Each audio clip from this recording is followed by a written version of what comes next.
वाहिगुरु जी का खालसा वाहिगुरु जी की फतेह।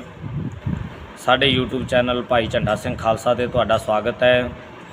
अज असी 20वें दिन की क्लास लाउणी है, लैसन नंबर 20। इस लैसन विच असी भैरो राग का तीजा शब्द सीखांगे। पिछले दिनों में असी 2 शब्द सीख चुके हैं भैरो राग विच, एक दादरे ताल का अते एक तीन ताल का शब्द। अज जिहड़ा आपां शब्द करना है ये झप ताल च करना है, 10 मात्रा विच। शब्द दीन दुनिया तेरी टेक, सब मह रविया साहिब एक, जिस दे 4 अंतरे हैं। सो ये 10 मात्रा झप ताल इस शब्द की आपां शुरुआत करते हैं। सो इस तो पहला तुसी पिछलियां वीडियो च किन्ना सीखिया है ते किन्नी जानकारी मिली है, सानू कमेंट सैशन जरूर दस्सिओ। आओ जी भैरो राग दे शब्द दीन दुनिया तेरी टेक झप ताल शुरू करते हैं जी। सा धा पा पा दा मा पा मा गा रे गा मा पा मा गा रे सा धा पा पा दा मा पा मा गा गा मा पा मा गा रे सा रे सा धा नी सा गा मा पा मा गा रे सा नी सा रे सा धा नी सा गा मा पा मा गा रे सा धा पा पा दा मा पा मा गा गा मा पा मा गा रे सा धा पा पा दा मा पा मा गा गा मा पा मा गा रे सा।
करो आनंद तेरी टेक करो आनंद तेरी टेक जपो गोर मंत्र तेरी टेक जपो गोर मंत्र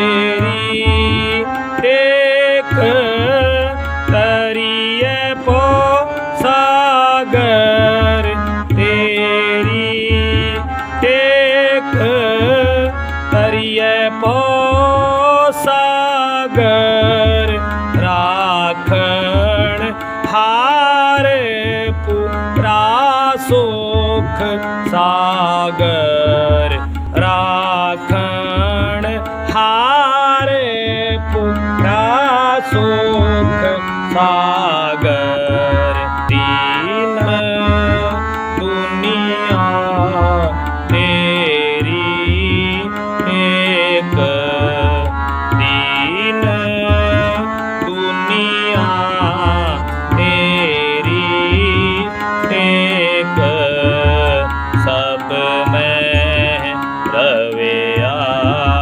साहिब एक सब में रविया साहिब एक दीन दुनिया तेरी एक दीन दुनिया तेरी एक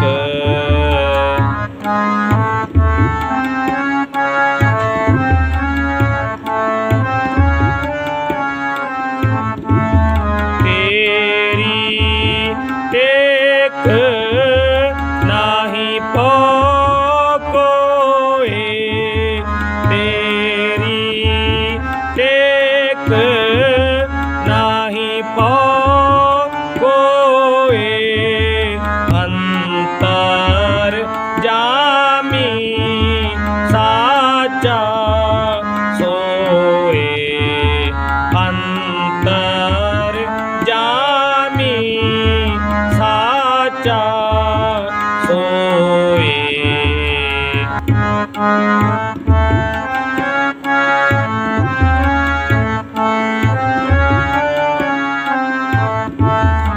तेरी टेक तेरा मन दान तेरी टेक तेरा मन दान तेरी टेक तेरा मन दान इहाँ ऊहाँ तूं दी बाण इहाँ ऊहाँ तूं दी बाण दीन दुनिया तेरी टेक दीन दुनिया तेरी टेक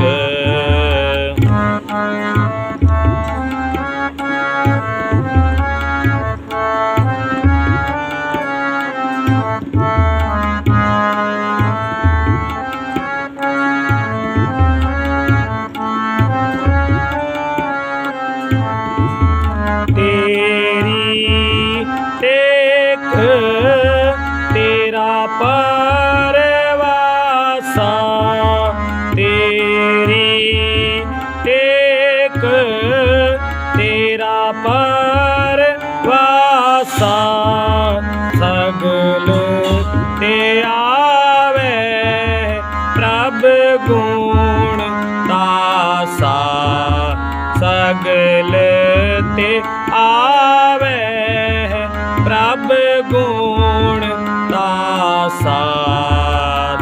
जप जप आनंद करह तेरे दासा। जप जप आनंद करह तेरे दासा। सिमर नानक साचे गुण तासा। सिमर नानक साचे गुण तासा। दीन दुनिया तेरी टेक।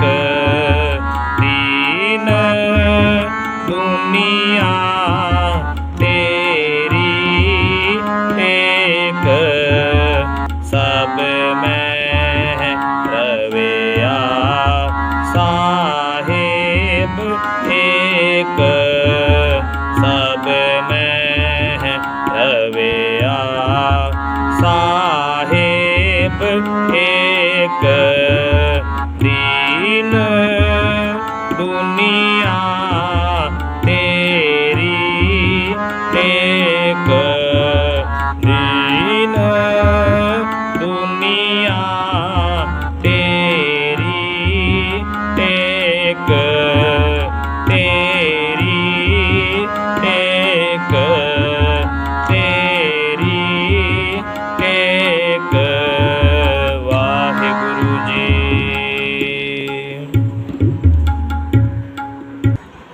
ਤੁਸੀਂ ਜੀ ਝਪਤਾਲ 10 ਮਾਤਰਾ ਵਿੱਚ ਹੁਣੇ ਬੰਦਿਸ਼ ਸਰਵਣ ਕੀਤੀ ਹੈ। ਆਓ ਇਸ ਬੰਦਿਸ਼ ਨੂੰ ਬੜੇ ਸਲੋ ਵਜਾ ਕੇ ਸਿੱਖਣ ਦਾ ਯਤਨ ਕਰੀਏ ਜੀ। ਸਾਧਾ ਪਾਪਾ ਧਾ ਦੀਨ ਮਾਪਾ ਮਾਗਾਰੇ ਦੁਨੀਆ।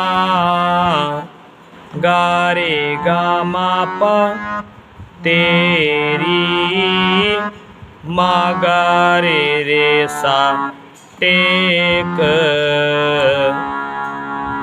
नी सारे रे सा सब में है ध ध नी सा सा रविया। गारे गा मा साहेब। गारे गा मापा साहेब। मा गारे रे सा एक।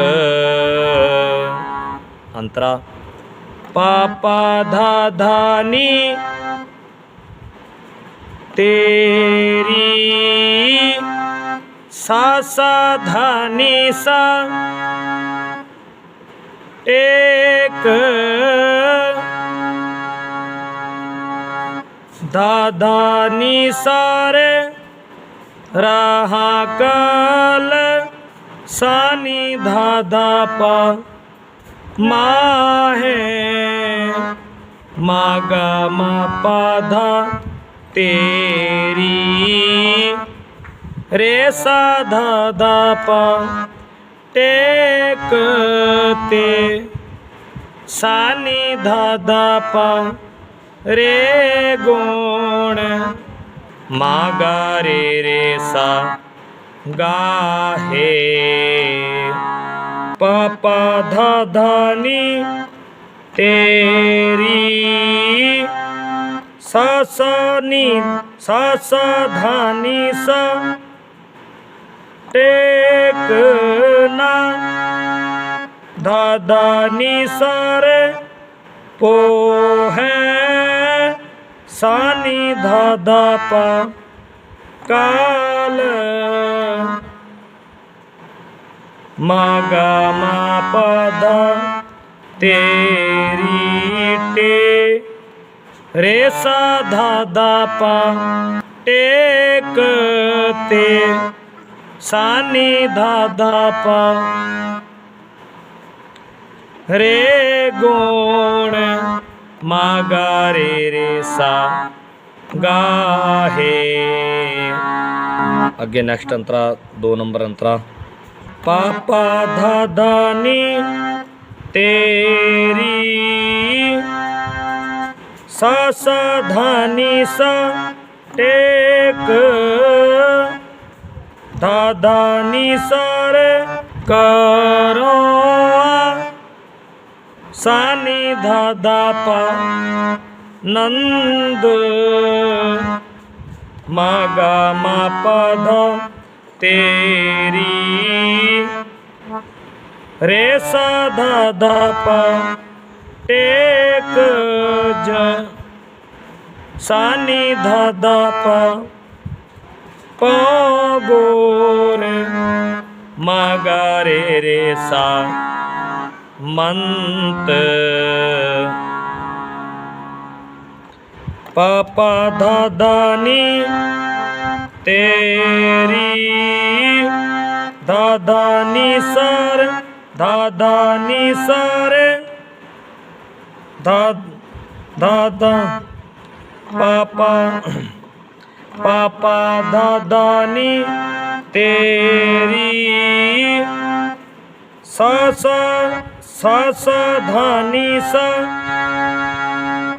टेक दादा नी सारे तरिए पो सानी धादा पा सागर मागा मा पद राखण रे सा धादा पा आर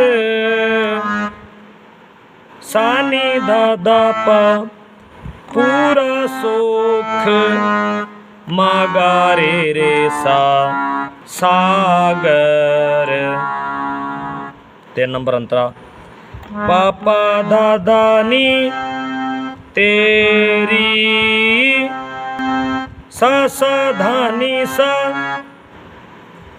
टेक दादा नी सारे नाही पो सानी दादा पा कोए मागा मादा पा अंतर रे सा धादा सा जामी सानी धादा पा साचा मागा रे सा सोए पापा दादा नी तेरी सा सा धानी सा टेक दादा नी सारे तेरा मान सानी धादा पा ताण मागा मा पद इहा रे सा धादा पा ऊहा सानी दादा पा तू दी मागा रे सा बाण। 4 नंबर अंतरा पापा दादा नी तेरी सा सा धानी सा टेक दादा नी सारे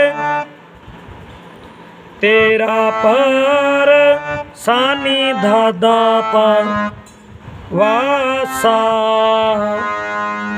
मागा मा पदा सगल ते रे सा दादा पा आवे है सानी दादा पा प्रभ गुण मागा रे सा तासा पापा दादा नी जप जप सा सा धानी सा आनंद का दादा नी सारे रहते रे सानी दादा पा दासा ਮਾਗਾ ਮਾ ਪਦ ਸਿਮਰ ਰੇ ਸਾ ਦਾਦਾ ਪਾ ਨਾਨਕ ਸਾਨੀ ਦਾਦਾ ਪਾ ਸਾਚੇ ਗੁਣ ਮਾਗਾ ਰੇ ਰੇ ਸਾ ਤਾ ਸਾ। ਇਹ ਅੱਜ ਦਾ ਸ਼ਬਦ ਰਾਗ ਭੈਰੋ, ਤਾਲ ਝੱਪ ਤਾਲ, ਮਾਤਰਾ 10। ਇਸ ਵਿੱਚ ਅਸੀਂ ਬੜੇ ਸਲੋ ਸ਼ਬਦ ਸਿੱਖਣ ਦਾ ਯਤਨ ਕੀਤਾ ਹੈ ਜੀ। ਹੁਣੇ ਅਸੀਂ ਝੱਪ ਤਾਲ ਦੇ ਵਿੱਚ ਸ਼ਬਦ ਦੀਨ ਦੁਨੀਆ ਤੇਰੀ ਟੇਕ, ਪਹਿਲਾਂ ਅਸੀਂ ਝੱਪ ਤਾਲ ਦੀ ਲੈਅ ਦੇ ਵਿੱਚ ਸ਼ਬਦ ਨੂੰ ਗਾਇਨ ਕੀਤਾ ਹੈ ਅਤੇ ਤੁਸੀਂ ਸਾਰਿਆਂ ਨੇ ਸਰਵਣ ਵੀ ਕੀਤਾ ਹੈ। ਅਤੇ ਬਾਅਦ ਵਿੱਚ ਅਸੀਂ ਬੜੇ ਸਲੋ ਲਾ ਕੇ ਤੁਹਾਨੂੰ ਦੱਸਣ ਦਾ ਯਤਨ ਕੀਤਾ ਹੈ, ਇਸ ਦੇ ਨਾਲ ਕਾਫੀ ਹੈਲਪ ਮਿਲ ਸਕੇ ਸਿੱਖਣ ਦੇ ਵਿੱਚ। ਇਹਨਾਂ ਸ਼ਬਦਾਂ ਦੀ ਪ੍ਰੈਕਟਿਸ ਵੱਧ ਤੋਂ ਵੱਧ ਕਰਨੀ ਹੈ, ਜਿਸ ਕਰਕੇ ਸਾਨੂੰ ਕੀਰਤਨ ਸਿੱਖਣ ਦੇ ਵਿੱਚ ਕੋਈ ਦਿੱਕਤ ਨਾ ਆਵੇ। ਸੋ ਆਓ ਅੱਜ 20ਵੇਂ ਦਿਨ ਦੀ ਕਲਾਸ ਇੱਥੇ ਆਪਾਂ ਸਮਾਪਤ ਕਰਦੇ ਹਾਂ। ਕੱਲ੍ਹ 21ਵੇਂ ਦਿਨ ਫਿਰ ਮਿਲਾਂਗੇ ਜੀ। ਇੱਕ ਬੇਨਤੀ ਕਿ ਇਹ ਚੈਨਲ ਨੂੰ ਆਪਣੇ ਵੱਧ ਤੋਂ ਵੱਧ ਮਿੱਤਰਾਂ ਨੂੰ, ਦੋਸਤਾਂ ਨੂੰ ਸ਼ੇਅਰ ਕਰੋ, ਤਾਂ ਕਿ ਸਿੱਖਣ ਦੇ ਚਾਹਵਾਨ ਸਾਡੇ ਇਸ ਚੈਨਲ ਨਾਲ ਜੁੜ ਕੇ ਲਾਹੇ ਪ੍ਰਾਪਤ ਕਰ ਸਕਣ ਜੀ। ਫਤਿਹ ਬੁਲਾਓ ਜੀ। ਵਾਹਿਗੁਰੂ ਜੀ ਕਾ ਖਾਲਸਾ, ਵਾਹਿਗੁਰੂ ਜੀ ਕੀ ਫਤਿਹ।